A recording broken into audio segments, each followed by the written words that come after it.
Do you know any other car that can do this here? That's awesome, right? But it goes even better. Look at that.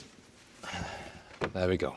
So, and now I can do this moderation here while sitting very comfortably here in this opened trunk and maybe have some picnic with Leah later on.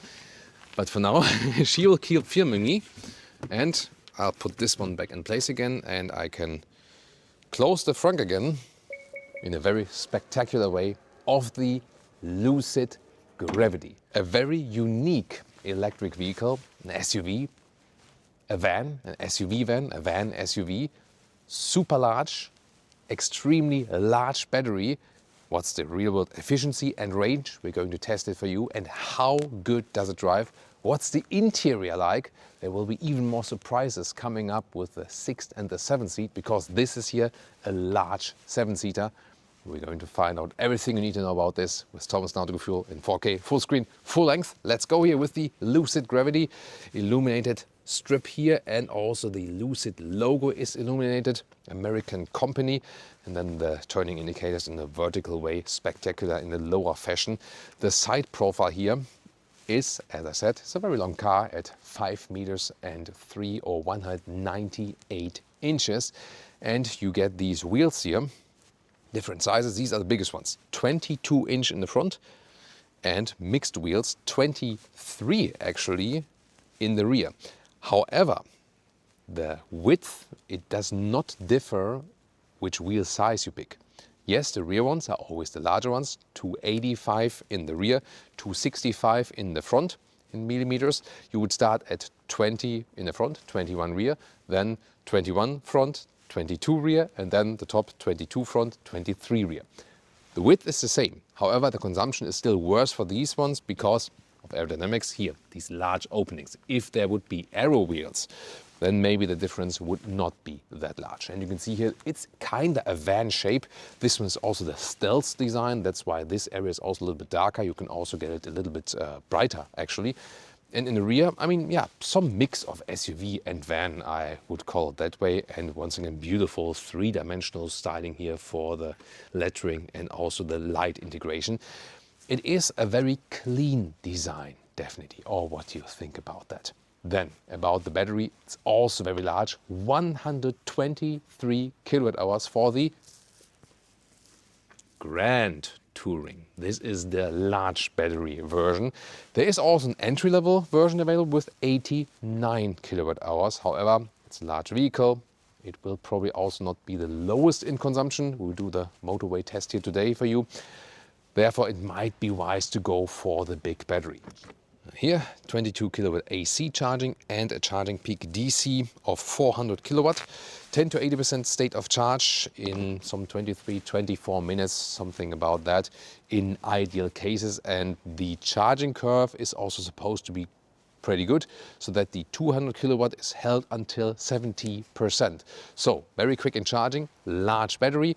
And we'll do the motorway test today at 100 kilometers an hour, 60 miles an hour, and 120 kilometers an hour, 75 miles per hour, to see what real-world range we can score with that one. And we also, of course, do an acceleration and also some winding corners, because this one here, I mean, look at that vehicle here, and it's a 7-seater for the family, basically, and it accelerates here in the Grand Touring version in 3.6 seconds, 0 to 100 kilometers an hour. Yeah. This will be very exciting indeed. But before we move to the interior, one more interesting tech aspect.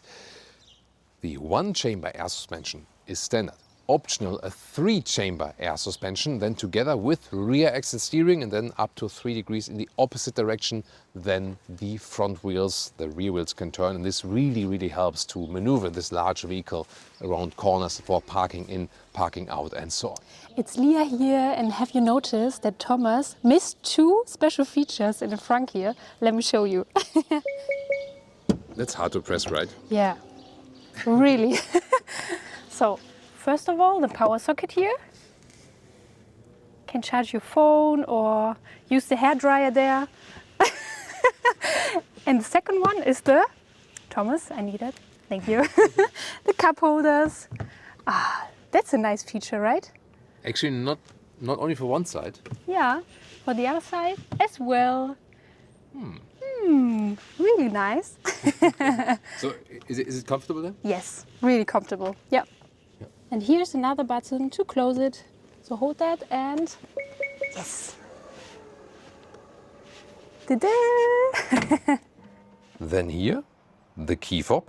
These buttons are really hard to press though, I gotta say that, so maybe they could fix that. And then here, when I open it, or just approach the vehicle here, the door handles, they come out like this, and then, yeah, they move a little bit, but maybe not the most ideal one, let's take it that way.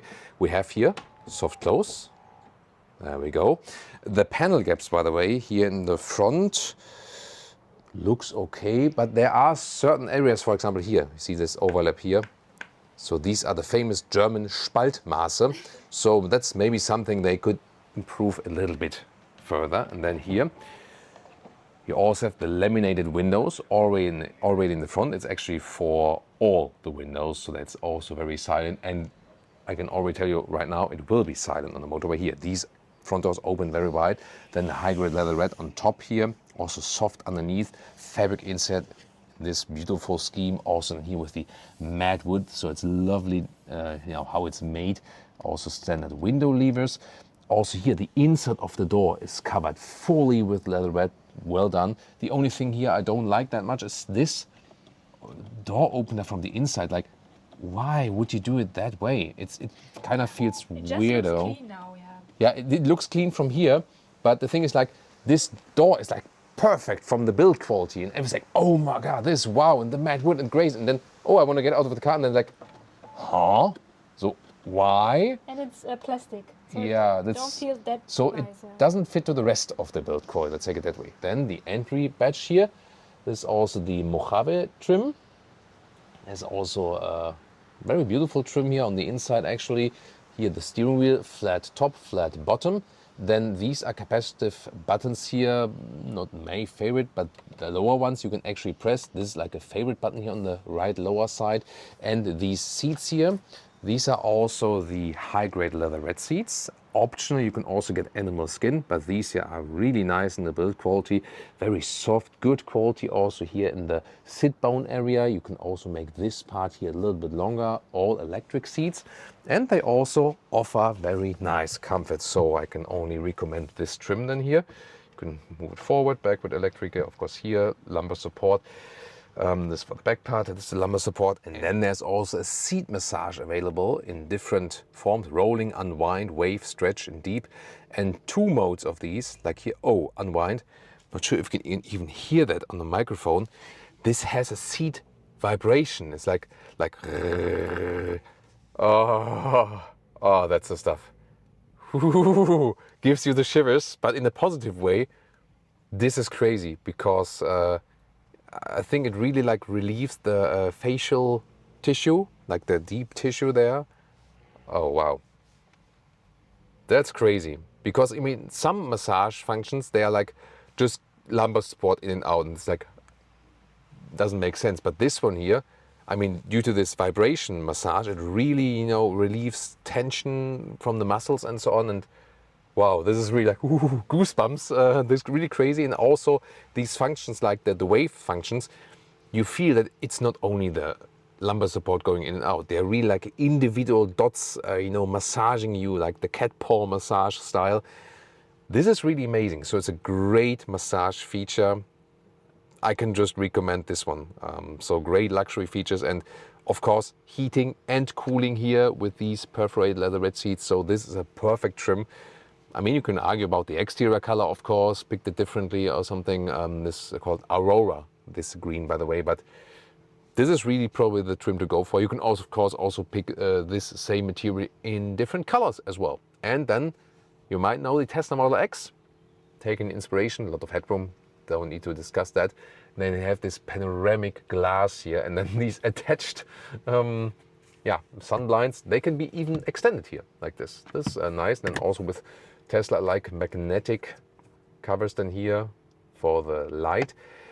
The thing is that when you're going like on a road trip and you have such great panoramic view to the front, you can really enjoy the landscape. And I just keep unwinding my muscle.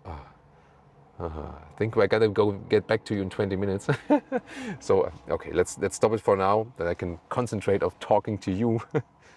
Maybe one more massage. But the thing is, when you have the sun really, really high, like in this area, like, you know, midday, and this is tinted here on the top, yes, but it still blinds you. So I would recommend driving this vehicle with like sports sunglasses, which are really close to your eyes, you know, and really cover the whole thing. This car needs to be driven with sunglasses. Then it's actually fine. But just to mention that. But it's so unique here. You can argue, of course, about that if it's really necessary to do that, but it is a standing out vehicle, definitely. Some things are maybe over the top, but they are also interesting. And then here you have some microfiber cover here in a special pattern here. This is also, look at that, how it's dampened here, like really deep underneath, really very well done. Matte woody again, I love that trim. Then it seems like it doesn't have a glove box, but it does have one. And then you can, just one short press, there we go. Yeah, I can set it here to the favorite button, for example. This also folds down smoothly, some space here like this. This middle console is also very interesting. Here, armrest, soft enough. Then some space underneath for USB-C charging. You can slide this one forward. And then cup holders, they're very tight, but also adaptive. And then you can slide this whole thing forward here and have a look. I mean, look at that. And this one even goes, you can almost lose your arm in there. This is really crazy. And then of course you can also move it back again. What about physical interface? There is one here for the volume control, for example, and also glad to have physical temperature unit right here. So it's easy to control while driving. This here, all the thing for the massage. And then you have this lower screen here where you can set the basic stuff, for example.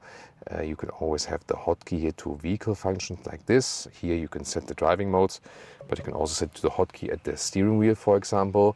Climate functions like this. You can also do it like this, but I would always do it here in the physical way in the lower part. Then you have here the map, actually. Beautiful island of Majorca. Really beautiful place, definitely in the Mediterranean Sea. This is software version 3.4.4. I heard that from 3.5 it's also supposed to offer Apple CarPlay, because at this moment here we cannot show you Apple CarPlay yet, but obviously want to retrofit that, so that will be interesting. And it will be also interesting if they will retrofit the shortcuts here to the drive assist stuff, safety features, this one, yeah, that you can because at the moment you have to go in here to deactivate it. But I would also wish to put it here on the hotkeys, and they say they plan to also offer it that you can press the hotkey and then, for example, deactivate the EU speed chime law and so on. And then you have this top unit here. So this is like the digital instrument where you can see the speed. Left side is also a touch screen where you can also set your trip meter and so on. But you can also control it once again from the steering wheel with the left button here, which is like a sliding button, but maybe not the most practical thing to do. Left side is also for touch. And then here I have another touch screen. And sometimes you wonder, okay, like this is like one map, and then you have the map here, so which one to use? It depends. I mean, this is more in your line of sight. Here you can select this one and then play video, and then you have this, and the massage is going on. The massage is starting, then you have, wow, this is a great animation. I mean, it's not necessary, but it's cool to see. You hear the waves, and it's also very well done how this one interacts basically with the lower screen that goes like through this whole animation. You have the sound also here, and then you can maybe relax at the charging stop and so on. So you can make use of this one here to the full potential. That's pretty cool, right? I mean, why not? And then you also have other schemes like this, well-being, maybe stargazing. Let's take a look at that. Let's be inspired and feel a connection to the universe. Oh. You are now seated in gravity. As you take a breath in, see a bright, shining star in front of you. A unique, strong, beautiful star There it is. With all of its wisdom, just like you. Oh. Thank you so much. Take a nice deep breath in, all the way down to the bottom of your belly. And as you exhale, move away from the star. With each exhale, move further away and start seeing other stars in the Session periphery. with Thomas here, yeah. Yeah, relaxing yoga session with Thomas. So yeah, there's a lot of to discover right here.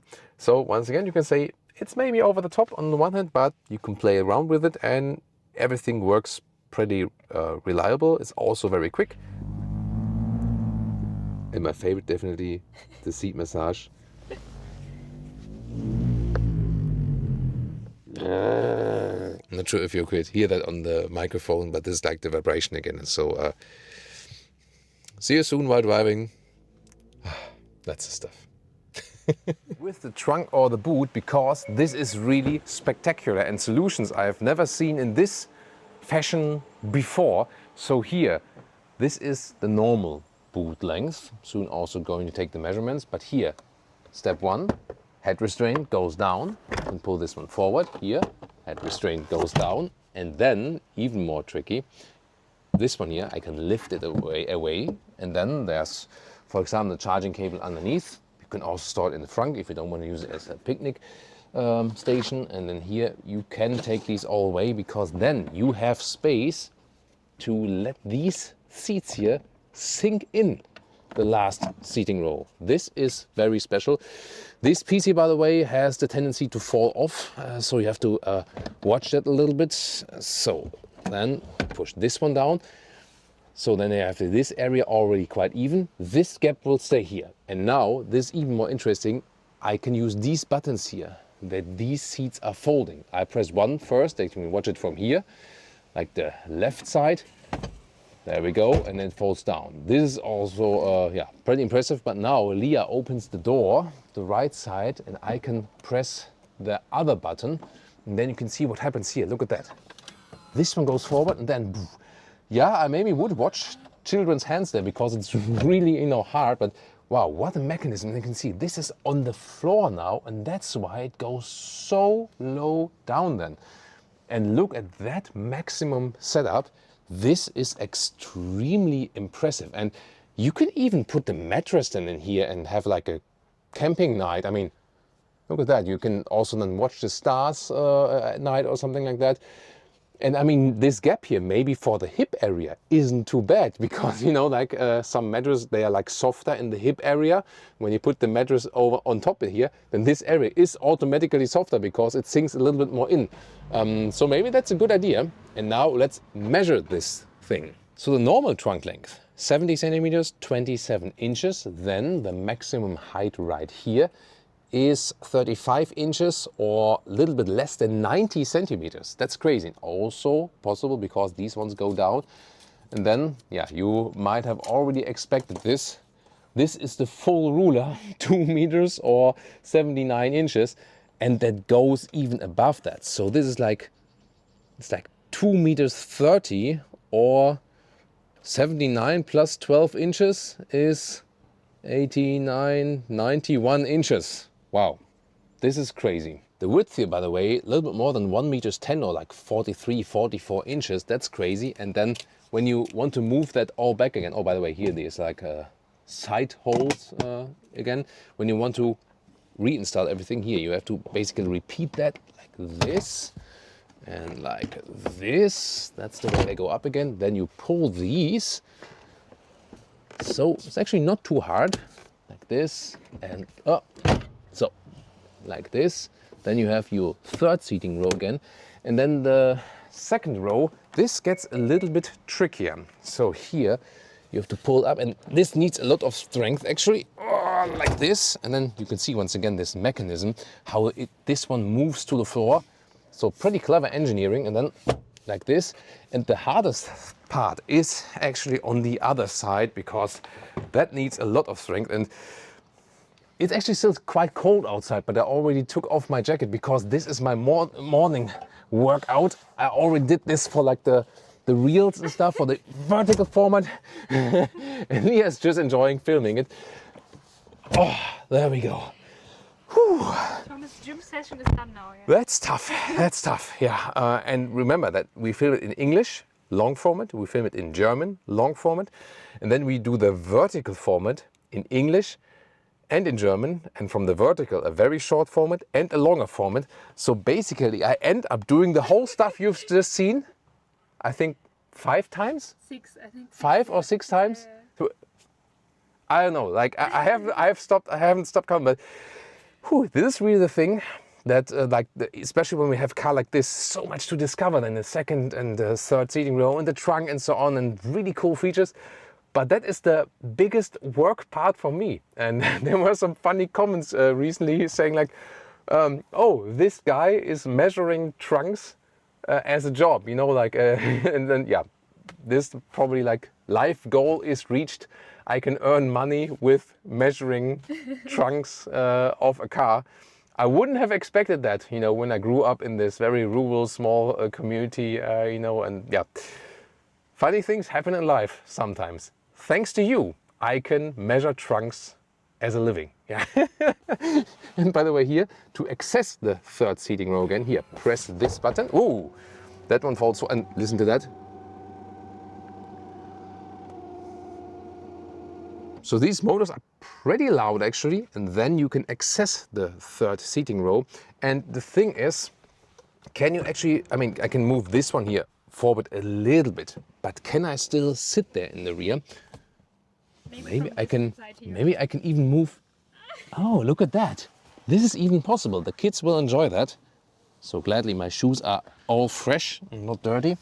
So, and then it is possible here for tall adult to sit here closely, but it is possible also headroom wise. So this is really a full 7-seater which could house 7 tall adults. That is possible, and it's actually not too uncomfortable here in the rear. You even have some cup holders and so on, have that view to the panoramic roof. So astonishingly, that really works. And you can also adjust these a little bit here. Pull a little bit more backward in the angle here, adjustment. So, well, kind of impressed with that indeed. And the special thing about the second seat row, first of all, here we also have the laminated windows in the rear. Then this one opens 90 degrees. And that's great for getting in and out of the vehicle. And of course, also if you want to install some child seats, then here everything covered with leatherette, fabric insert, beautiful matte wood. So the interior here also everything covered at the inside of the door with leatherette. That's how it's supposed to be with such a premium vehicle. Then you can change the inclination here manually. This is not the most high-class lever though. So this is like one disappointment maybe. But then again, great leatherette seating surface here. Nice quality, very soft, ISOFIX outside. And also here, the middle seat is huge. Look at that width here. So you can easily sit here also in the middle. This is probably one of the widest middle seats I've seen. Just the back part is a little bit harder than the outsides. You can fold down this well. Cup holders are not adaptive though, gotta say that. And then here to the seat as I'm driving. This is still a lot of legroom left. You also have a separate climate unit here in the middle part with this digital control, for example, seat heating as well, even floor. And then there's 2 more features actually here. First of all, I have this electric shade here. It's always a cool feature. Then just put down here the window lever control and then it goes down again. Let's see how far this window goes down, by the way. That's it. So it doesn't go that much down, but maybe also good for the kids, you know.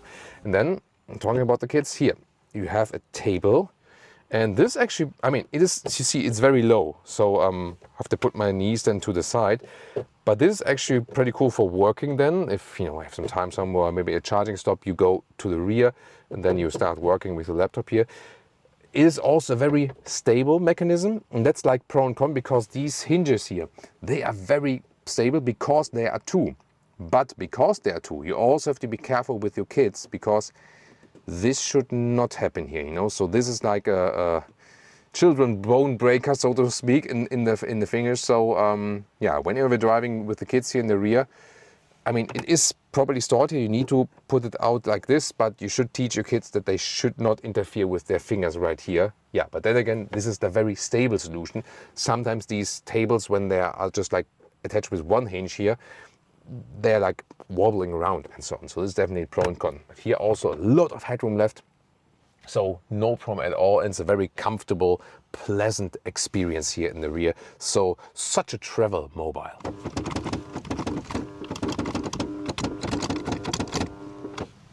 Oh, sorry about that. Yeah, you can play some music with these electric motors, definitely, because they're so loud.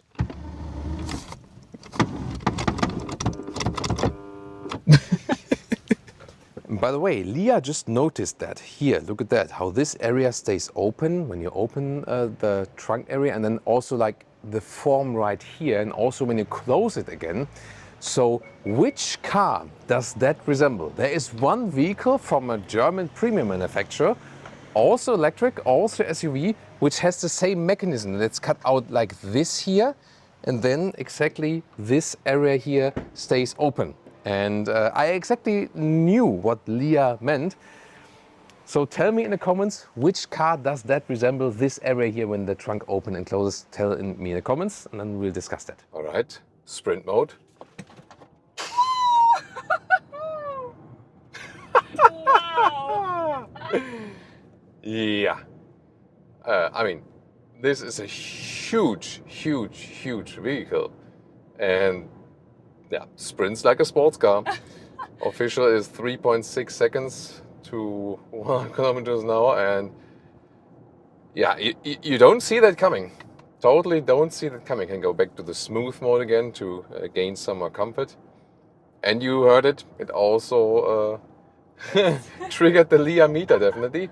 So we're beginning a little bit on the motorway, and we do have the 3-chamber air suspension here, so the most comfortable setup as for the suspension, also with rear axle steering. Feel that very helpful when parking in and out and so on. However, we do have 22-inch wheels in the front, as we've shown you initially, 23-inch wheels in the rear. That, of course, then makes the ride a little bit stiffer again. So it depends, you know, so you should rather go with the smaller wheels if you want even more comfort. It's very silent, I can already tell you so far here. So we have the dual insulation, both front and rear windows. Now here on the brakes, outside, and this sporty steering wheel, Formula 1 style definitely. But the good thing is that, you know, since it's flat, it's unusual, but it's also an unusual vehicle. Then they can have a clear view to the digital instruments and see the speedometer and so on. So that all has advantages, and also it's more room for my legs in the lower part when I put the steering wheel a little bit lower. Here, this is of course very good here in the roundabout. Sometimes you need some spontaneous acceleration or instant acceleration that you can get in and out and of the roundabout very quickly. And there we go, and we are out again. And it's a super smooth and very silent experience. That's pretty cool. We do some more motorway very soon and also keep it steady. Then we'll also do some efficiency tests and so on. About the regenerative braking, so there is a significant difference between these modes, and also very important to know, like in basically any other EV except the early Teslas. Meanwhile, Tesla has also changed that, but obviously Lucid not, because when it's on off, you know, it's rolling when you go off the throttle, but when you then hit the brake, there is no regenerative braking. When I go to standard, leave the throttle, there is significant regenerative braking, also in a very, very strong way. And high would be even stronger, and it also stops until 0 for a true one-pedal driving. So in this case, probably I would leave it with the standard setting. That's not that crazy hard, also for the passengers, but you can still have the efficiency gains by the regenerative braking. I'm a little bit disappointed that it doesn't have the regeneration when you hit the brake pedal, because obviously it just uses the friction brakes then. That's very interesting. Now here, steady motorway, 100 kilometers an hour. Let's do a lane change here. Pretty quick. Steering is a little bit inconsistent in a way, I would say, that it feels a little bit unnatural. So not consistent in a way of that it does the same thing at every degree angle, you know what I mean? So I think they can fine-tune the feeling for that. It's super silent here. at 100 kilometers an hour, 60 miles an hour, it feels like we would be literally standing still. I hear nothing from the outside, literally nothing. And the tarmac here in Majorca, Spain, that beautiful Mediterranean island, is actually quite a rough tarmac. So, but there's no rolling noise at all. So that's pretty interesting. Then let's set here the adaptive cruise control and also with the active steering assist. Let's see how smooth it is. Yeah, some corrections here. Now the motorway makes a slight right bend, then a slight left bend again. See how smooth this one is being done. So far so good. Also keeping the distance to the car in front of us. And by the way, if I want to adjust the temperature, it's also easily done while driving like this. I'm really happy to have the physical dials there as well. Blind spot monitor in the side mirrors there. BYD overtaking us. Pretty loud motorcycle. Hear nothing from the outside. By the way, this panoramic glass in the front while driving, it's actually pretty cool on the one hand. So for traveling, you know, and like looking at the landscape, that's beautiful. The only thing is when the sun is standing really high, yes, it's tinted, but the sun still can potentially blind you from the very top area there. So it's a little bit pro and con as for this concept. We said the same with the Tesla Model X actually. So the main thing about this ride is that it's super relaxing, because this is like an electric travel mobile. Yes, it can be lightning quick, as we've shown to you initially, but it makes you actually just want to relax. It doesn't make you want to use that power. It just, you know, we can also cancel the cruise control again, by the way. I think once on the brake, yeah. So this one here really tells you, let's go on a long road trip. Enjoy the air suspension, enjoy the super silent ride, and just relax and take these panoramic views to the outside. So I could very well imagine this one also on a US road trip, if you have the charging stations. You know, there's always a problem if you don't have a Tesla in the US. Where's the next charging station? So there, Europe did more with the non-Tesla infrastructure, definitely. But you know, there's also the thing that now more and more manufacturers beside Tesla start to use the Tesla infrastructure also in the US. So if you have like an EV, a non-Tesla EV in the US, you can also share your experience with us then. It's so smooth when you change the lanes that sometimes don't even realize what you're doing because the car is so silent. That's pretty cool. So relaxation and silence, these are the key elements about this vehicle. You do feel it's a huge and heavy vehicle on the one hand, yes, but the light steering, also rear axis steering, that helps you counterbalance this effect.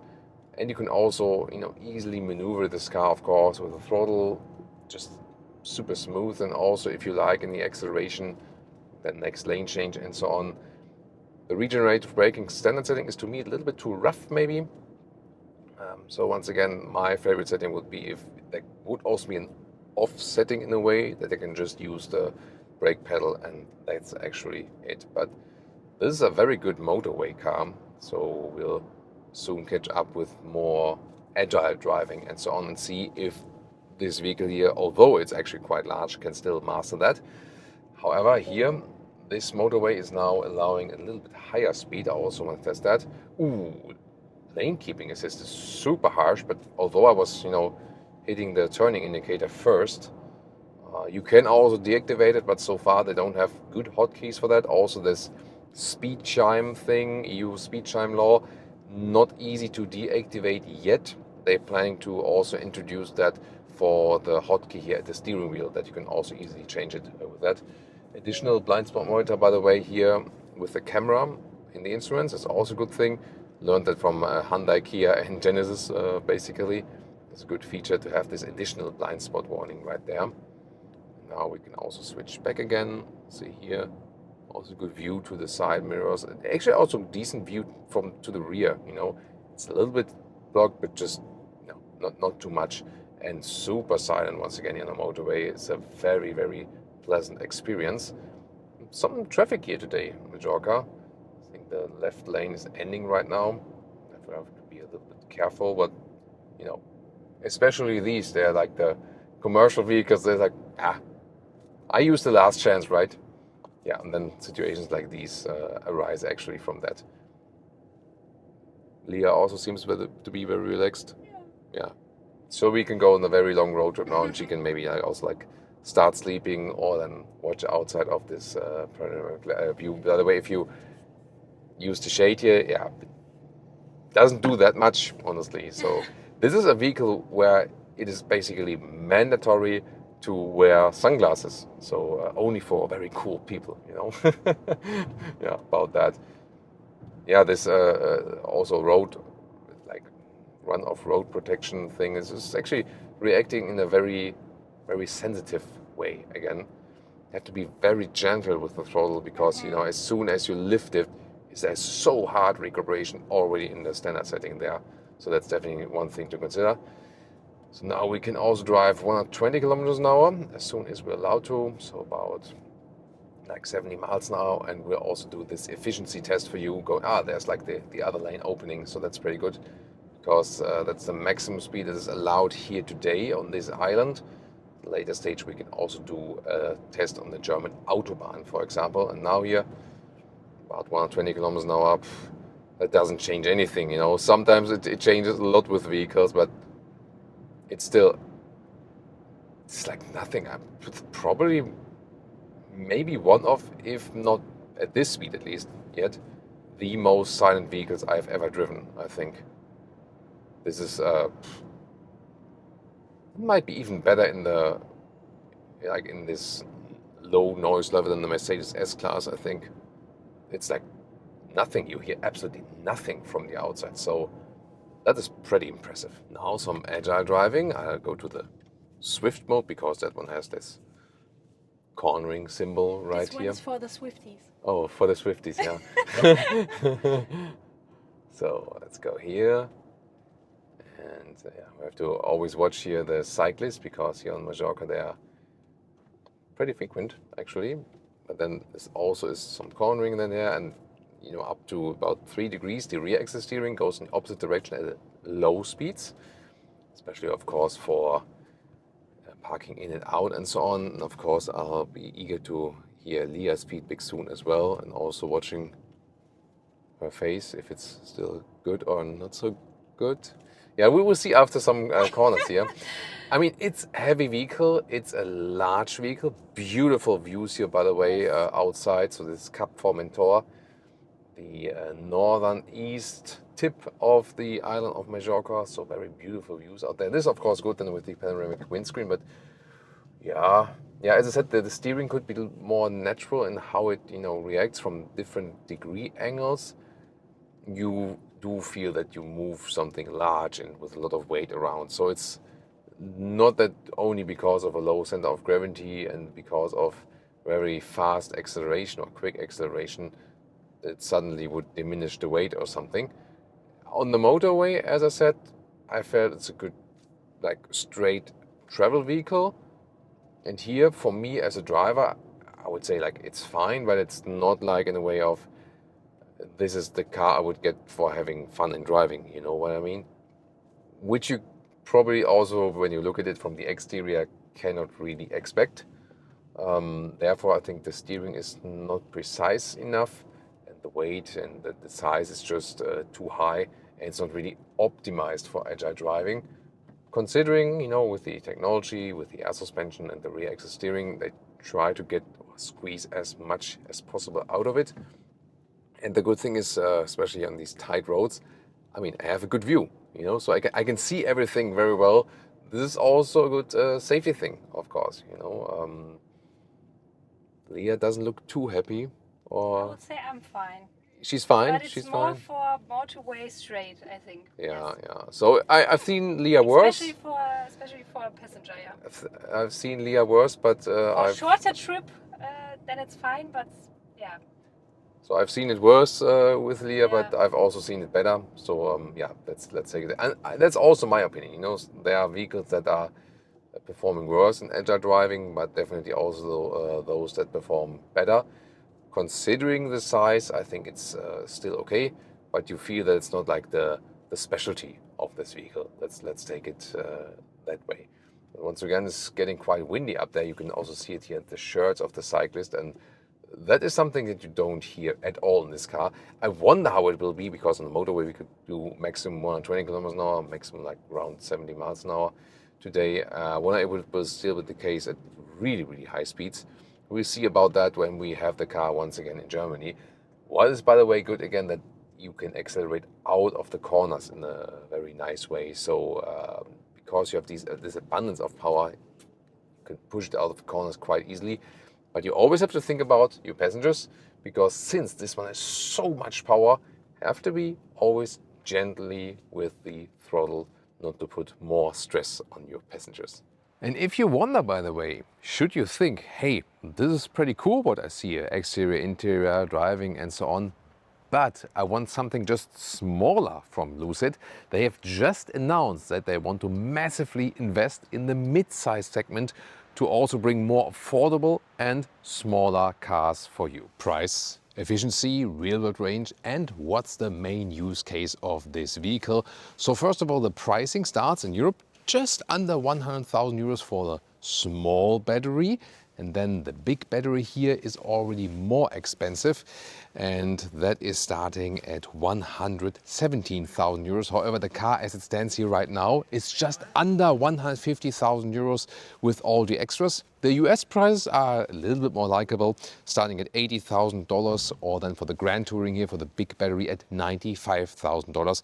However, you know, the North American prices are always without the VAT.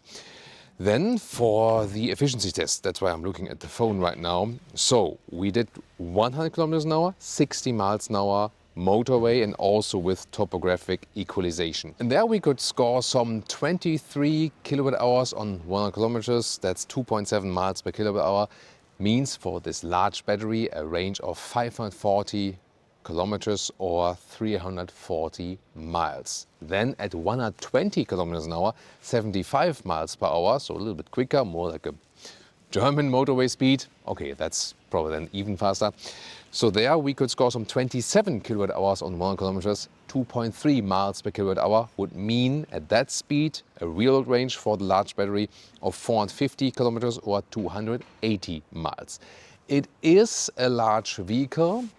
There are more efficient EVs out there. Of course, here also with the largest tires, 22 in the front, 23 in the rear. Yes, the width is all the same. However, these large openings there, of course, they make a big difference then, you know, also for the aerodynamic efficiency. You still have to think about like that you are moving a really large vehicle, you know, also with a huge frontal area and so on. So it has a big battery. It's not the most efficient one. There are more efficient ones out there, but due to the big battery, you can still take it on a long road trip and so on. And also it recharges extremely quickly, as we told you earlier, some 23, 24 minutes, 10 to 80% state of charge. The entry-level battery would be maybe attractive if that's making sense for special taxation things in your country. Other than that, you have to say, because of the efficiency and also for the range, the big battery in a way makes more sense for this vehicle, that you can still get some nice range out of this vehicle.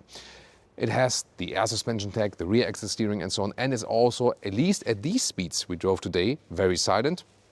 Gotta see how it is maybe at even higher speeds in Germany, for example, how silent it is then in the interior. They have an astonishing interior build quality. That's definitely great.